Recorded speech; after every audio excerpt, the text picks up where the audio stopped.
It is about time. Let's break this mother down with Shizzywhiznut.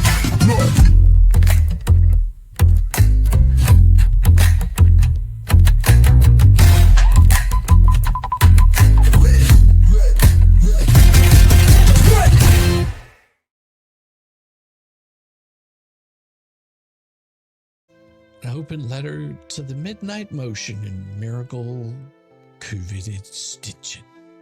There are moments in litigation that don't so much illuminate the laws as they reveal the theater of it.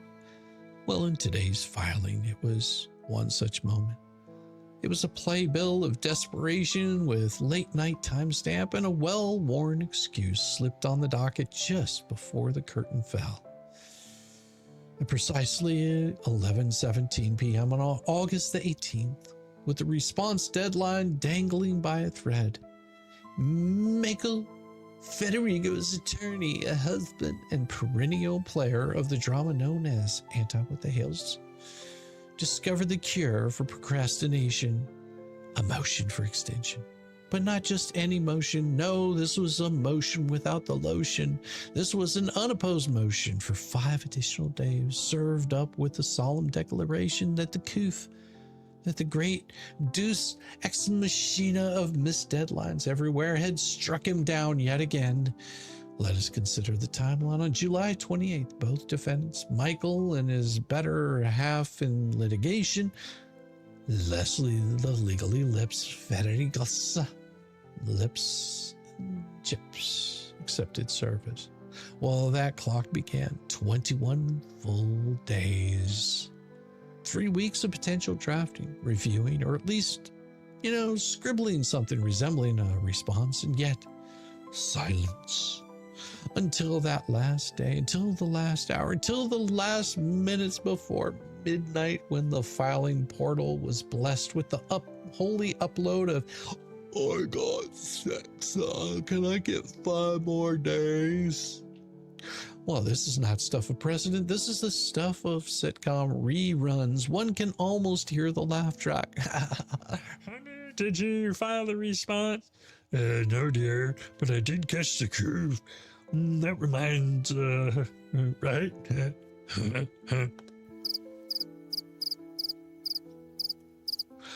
Well, notice the convenient packaging. It's unopposed. Of course it is. Who would bother to oppose a request this trivial, especially when the comedy writes itself? It's less a legal argument than a school kid's hall pass, hastily scribbled by the student himself, waved at the teacher with all the gravity of an actual emergency. So are you saying that you can only write when you're sick? Because, if you got the COVID, then why would you need 5 days? So maybe to keep your wife from fucking it up. What's more is it comes with the self-representation flourish. Michael is not just counsel, but co-defendant. Oh, he's the knight and the damsel, the sword and the shield, the poker and the fire. He stands in for both himself, his wife, a duet of defense, harmonizing in the key of delay. Yet even with 2 roles to play, the production couldn't get its lines together in 3 weeks. This is the brilliance of the anti-WTH litigation strategy. Deadlines aren't obligations, they're suggestions. Filings aren't arguments, they're improvisations. And illness isn't an obstacle, it's a utility belt excuse always available when the clock runs out. Well, the court will likely grant this extension because judges, unlike satirists, do not have the luxury of telling counsel to get a fucking grip. But the record tells its own story. It tells of defendants so quick to file lawsuits and live stream grievances, yet so slow to answer the actual allegations when called into court. It tells of timelines stretched like taffy, of excuses served lukewarm, of a legal defense that already stumbles at the starting line. But of course, dear reader, one roast would never do justice for this performance. No, this requires a deeper excavation. It's like digging your panties out of your ass crack. Because that's what we just witnessed. It's not merely an extensive request. It's the Ferderigos family crest. Delay, deflect, deny. When in doubt, drag that bitch out.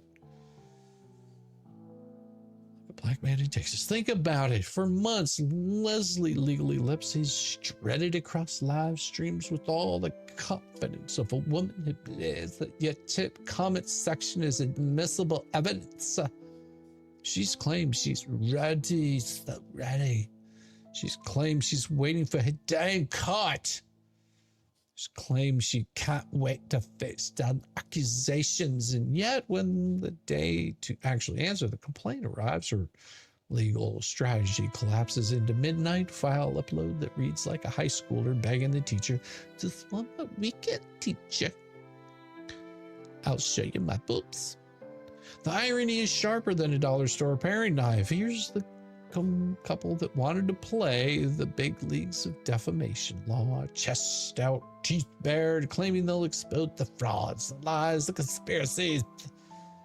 And yet when it's their turn to step up to plate, it's like a crowbar trying to separate the men from the boys in Greece.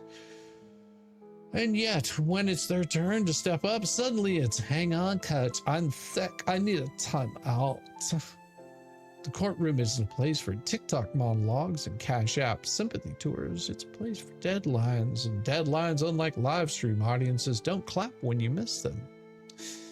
Let's not ignore the comic genius of the timing. 11:17 p.m., not 5, not 7:30, not even a respectable 10 o'clock.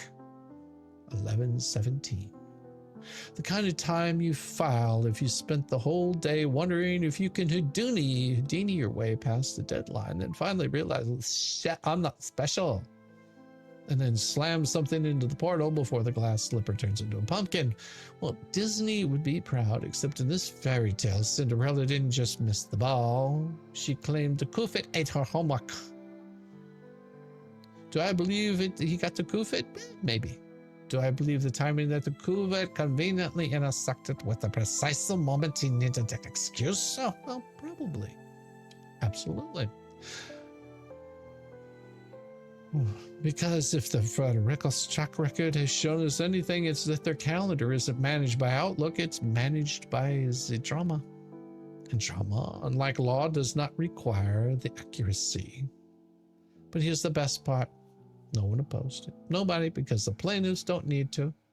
The defense is already writing their own punchlines. Why waste the ink whenever you can just fuck yourself? Every filing in the case study is self-sabotage. Every extension is a tactic admission that the only thing that they prepared for court is their lame-ass excuses. It's the legal equivalent of showing up to a marathon wearing Crocs and holding a doctor's note saying, "I may not be able to make it, so give me another cigarette." So yes, this case will move forward. Yeah, the judge will sign and grant the extension, but in the court of public opinion, well, the court you can't motion for an extension, and the one you can't dodge with late night filings and whispered live stream stories. It's already ruled. And the verdict? Comedy.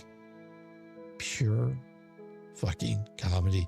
And until the next act, Shizzywhiznut, the guy still riding the short bus in Velcro shoes who somehow managed to look good doing this anyway. And who in the hell is your daddy? It is about time. Let's break this mother down.